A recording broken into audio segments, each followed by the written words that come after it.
Assalamualaikum warahmatullahi wabarakatuh. Selamat pagi semuanya. Perkenalkan, nama saya Ismawati. Hari ini saya akan menjelaskan materi tentang teks eksplanasi.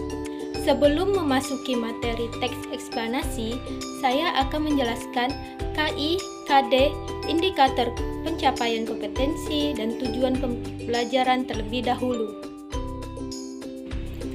Kompetensi inti terbagi menjadi 4. Yang pertama, menghargai dan menghayati agama yang dianutnya.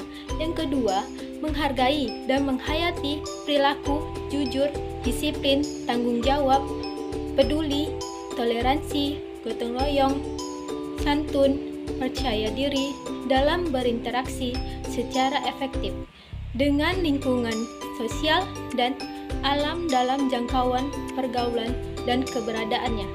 Yang ketiga, memahami pengetahuan faktual, konseptual, dan prosedural berdasarkan rasa ingin tahu tentang ilmu pengetahuan, teknologi, seni, budaya terkait fenomena dan kejadian tampak mata.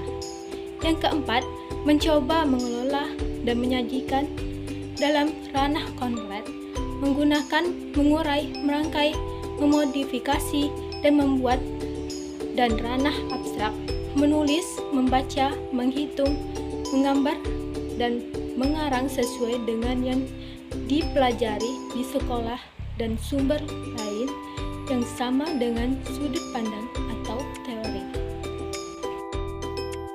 Kompetensi dasar dan indikator pencapaian. Kompetensi dasar 3.9 mengidentifikasi informasi dari teks eksplanasi berupa paparan kejadian suatu fenomena alam yang diperdengarkan atau dibaca dengan memperhatikan struktur, unsur kebahasaan, dan isi secara tertulis. 4.9 meringkas isi teks eksplanasi yang berupa proses terjadinya suatu fenomena dari beragam sumber yang didengar dan dibaca. Indikator pencapaian kompetensi terbagi menjadi 3. Pertama, menjelaskan pengertian teks eksplanasi. Kedua, menganalisis ciri-ciri teks eksplanasi dan struktur teks eksplanasi. Ketiga, meringkas teks eksplanasi. Selanjutnya, tujuan pembelajaran. Peserta didik dapat mengidentifikasi informasi dari teks eksplanasi berupa paparan kejadian suatu fenomena alam, lingkungan hidup yang diperdengarkan atau dibaca dengan memperhatikan struktur, unsur kebahasaan, dan isi secara tertulis, dibaca, dan didengar sehingga mampu menemukan gagasan pokok serta meringkas isi teks eksplanasi dengan tepat secara memiliki rasa ingin tahu yang tinggi, disiplin, tanggung jawab, dan penuh percaya diri. Materi pembelajaran reguler atau tatap muka. Yang pertama, faktual, yaitu teks eksplanasi. Yang kedua, konseptual, yaitu ciri-ciri teks eksplanasi. Yang ketiga, prosedural, yaitu struktur teks eksplanasi. Keempat, metakognitif, yaitu meringkas teks eksplanasi. Apa itu teks eksplanasi? Nah, penasaran kan? Saya langsung saja menjelaskan apa itu teks eksplanasi. Teks eksplanasi adalah teks yang menjelaskan proses terjadinya peristiwa, fenomena alam, sosial, maupun budaya dengan sejelas-jelasnya. Nah, kita bisa melihat gambar yang sudah saya tampilkan adalah salah satu contoh gambar banjir yang ada di Bintan. Ini adalah contoh peristiwa fenomena alam. Selanjutnya, kita masuk pada ciri-ciri teks eksplanasi. Ciri-ciri teks eksplanasi yang harus kita pahami. Yang pertama adalah teks eksplanasi berisi informasi berdasarkan fakta-fakta, itu artinya sesuai dengan kenyataan dan sesuai dengan keadaan yang terjadi. Ciri-ciri Yang kedua, teks eksplanasi membahas suatu fenomena atau kejadian yang bersifat ilmiah. Adapun unsur pembentuk teks eksplanasi. Yang pertama, berupa pendahuluan dan yang kedua, berupa perincian. Di dalam pendahuluan berisi pengenalan objek yang akan dijelaskan, sedangkan perincian berupa penjelasan tentang urutan peristiwa, baik penyebab maupun akibatnya.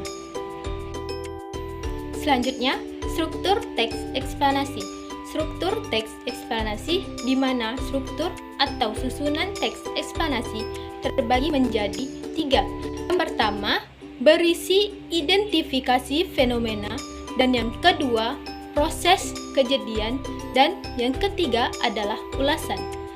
Di dalam identifikasi fenomena berisi mengidentifikasi suatu yang akan diterangkan, itu bisa disebut sebagai latar belakang kejadian, sedangkan proses kejadian merinci proses kejadian yang relevan dengan fenomena yang diterapkan sebagai pertanyaan atau bagaimana atau mengapa atau singkatnya di dalam proses kejadian berisi kronologis dan juga penyebab.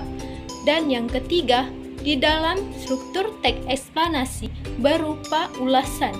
Ulasan itu artinya berupa komentar atau penilaian tentang konsekuensi atas kejadian yang dipaparkan sebelumnya, atau disingkat bisa disebut sebagai mengomentari konsekuensi. Sebelum meringkas teks eksplanasi, kita harus memahami gagasan pokok terlebih dahulu. Pada umumnya, sebuah paragraf terdiri dari gagasan utama dan gagasan penjelas.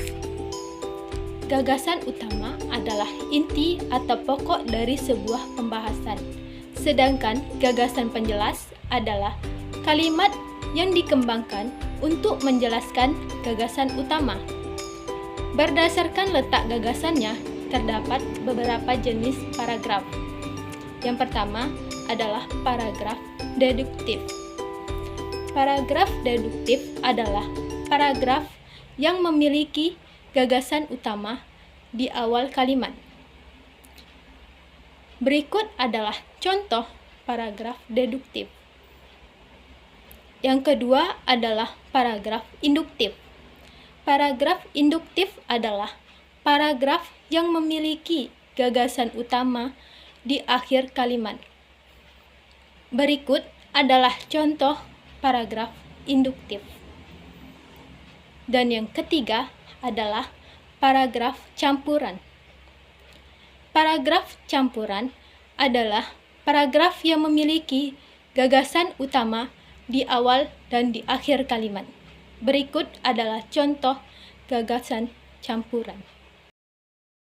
Yang selanjutnya adalah langkah-langkah meringkas teks eksplanasi. Yang pertama, kalian harus membaca keseluruhan teks eksplanasi terlebih dahulu. Yang kedua, temukan dan catat gagasan utama di setiap paragraf.